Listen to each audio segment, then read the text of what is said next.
Camping stopover lang kami ngayon dito sa Gumaka. Galing kaming Camarines Sur, stopover lang Gumaka last night. Arrive about 8 o'clock in the evening. Kasi may ginawa pa kami sa Naga. Galing kami Tabcon. Wala, hindi na nakaset up ng street tent. Yan na yun.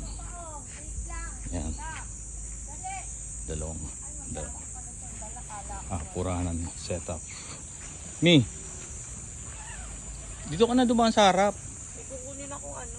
Morning, te.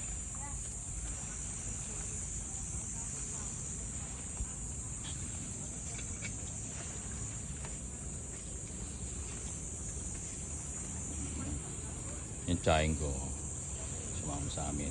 Na-enjoy sila, na-enjoy. And dalawang pinsang. Ito mag-enjoy, may lulutuin na, may ano na lahat.